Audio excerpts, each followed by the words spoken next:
Just take a look at this right here. This is what people are driving on. It's not as bad as when you get off of those major roads and get closer to the Waccamaw River. This was a huge fire. Horry County Fire Rescue tell me there was about 30 firefighters on the scene, as well as 12 engines and trucks. They tell me that 2 people were killed, both children, 12 and 13 years old. The actual piece of paper that they gave out to us, you guys can see, they have the images that we already showed you. This is the man that Charleston police are looking for killing 9 people. For a lot of people, like maybe those 2 that you can see right there behind me, this is their home. But I'm actually going to step behind the camera and show you guys how close this plane went down. If you guys can see, just about 150 feet back into the cornfield, Marion County law enforcement are actually right where the plane went down. Now in total, the district's going to be looking at paying at least $90 million back with this bond. I decided to join her. According to weather reports, waves here in the park, they feel a little bit more comfortable. Now, when you're in need of medical service, Horry County EMS will be there in minutes flat. But it's not a free service. Medical transportation comes with a cost that many don't pay and leave Horry County Fire Rescue holding the bill. Now, in a lot of cases, there's nothing Horry County can do to get that money back. 6205. When a call comes in, Horry County Fire Rescue go out expecting to save every life. When the bills go out, the county does not have the same expectations. We do not budget based on 100% of billings. But not everybody pays all their bills. $887.30. While EMS does everything they can to help you, there's only so much the county can do to collect. Right now, there is no other option for out-of-state collections when they go delinquent. In 2014, Horry County Council wrote off more than $5 million worth of uncollected EMS charges for the year of 2011. In fact, from 2004 to 2011, more than $21 million has been written off. It's not from a lack of trying. This is our mail out for the week. It's got about 2,000 bills in here. With the cost of paper and stamps, mailing can get expensive. About $1,000 worth of mailings to go out right here. The return would be worth the investment. The bill, which could be $300 to $3,000, who knows. Unfortunately, a lot of those bills will come right back to the county. This is boxes of mail that's been returned, undeliverable for some reason. Horry County Fire Rescue Deputy Chief Scott Thompson says, in total, about 10% of the bills come back. This stack of boxes with thousands of letters are over a 3-week time span. He says some of the reasons they come back are hard to believe. They weren't deceased, so those things happen. Thompson says in total, 5 attempts will be made to bill EMS patients over a 140-day period. After that, if you live in the state, the money could be withheld from your tax return. However, this is Myrtle Beach, and there are a lot of out-of-state visitors who use the county's EMS services. We really don't have the resources in-house to reach out to those states outside our South Carolina's borders. That means if you live outside of South Carolina, there's absolutely no repercussions not paying your EMS bill. While the county continues to provide a service saving lives, millions of dollars sit uncollected because they don't have the resources. But the county is looking to change that. A third-party vendor to actually do the billings and collections for us. Their resources is so much larger than what we have with 5 individuals doing that exact same process. Requests have gone out to bring in a company that would be able to pick up the slack. I'll pay more when I can. It would cost no money to taxpayers, and instead, the third-party company would make their profits off of money they are able to collect. Right now, it's still up for debate, and dollars are still going uncollected. Soon, that may change and help millions of dollars come back into the county's pocket, and in turn, save you. Now, Horry County spokesperson Lisa Boursier told me the county is still reviewing proposals from third-party billing companies. And if they do decide to hire a third-party billing company, Boursier says no current staff will be fired. Live in the studio, I'm AJ Janavel for News 13. Morning, AJ.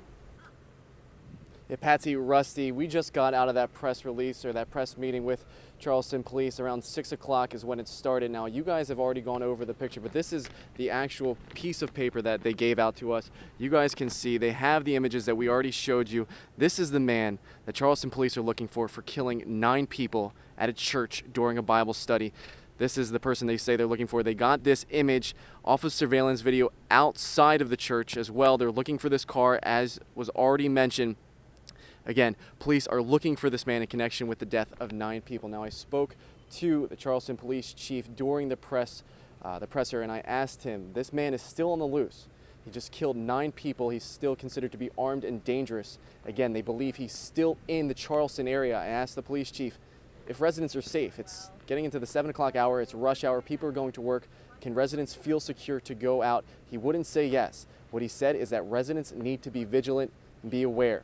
They said if you see anything that's suspicious, to call police. The number is on this sheet. We will have that information online. One thing he did say is that SLED as well as FBI with increased law enforcement are here on the streets of Charleston. Again, this man right here is wanted for killing 9 people at a church, and he's still on the loose here in Charleston. We're going to continue to keep you up to date. There is another press release where police are saying they will release more information about the actual incident. You can count on continued coverage from News 13. Live here in Charleston, I'm AJ Janovel for News 13. This budget proposal is $655 million. It's nearly $100 million more than last year. And school officials tell me most of the increase will go towards taking care of their old buildings and opening new school buildings. Now, here's the actual document from earlier this week comparing the numbers. The biggest change you're going to see is right here with the school's building fund. This year, it's at $122 million, a big jump from last year. But when you think about this number, a big portion of it is going towards the school's new building program. Now, that's something that we've reported about. The school's already decided they're going to pay $450 million to several new schools over the next few years. This is going to be a big chunk of it. Our needs are current, so we need to go ahead and start building those buildings now.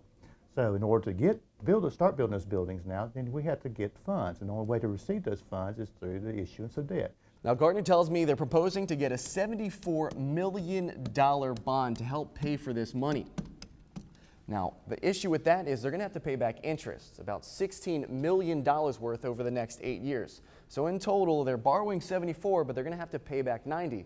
But Gartner tells me that this is going to help save taxpayers in the long run. So there'll be no change in that for taxpayer. Basically, what we'll be doing is issuing a bond to pay for the construction next year, and which will be paid off from the penny sales tax and the debt service millage.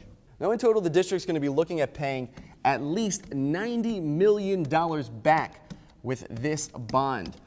Gartner says that money is going to be coming out of the future budgets, but it's not going to have a big impact. Now, it was only proposed this week. Gartner tells me the budget will have to be decided upon before July 1st.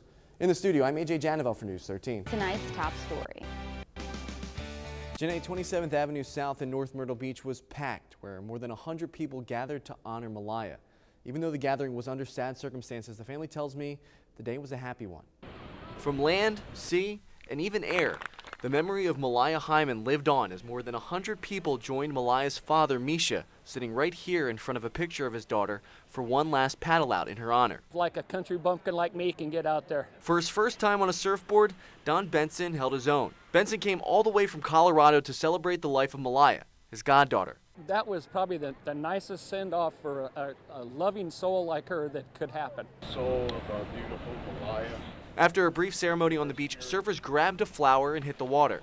Dozens circled past the breakers to say one last goodbye to Malaya. A unique goodbye, but family says if you know her father, Misha, it was the only way to start the healing process. Peaceful feeling for my brother is to be at the ocean, to be surfing, to be surrounded by water and the waves. Kira Connie and her sister next to her, Sarah Nelson, grew up on this beach with their brother Misha.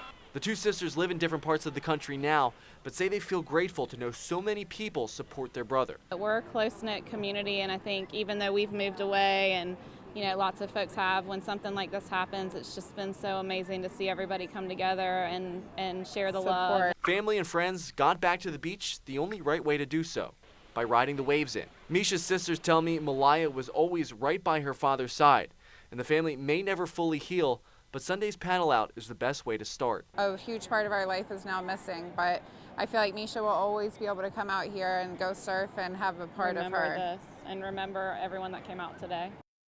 The family tells me flowers and other amenities of the event were donated. Malaya's viewing was this evening, and her funeral is tomorrow at 4 p.m. at the McMillan Small Funeral Home on 67th Avenue North in Myrtle Beach. Reporting in the studio, I'm AJ Janovel for News 13.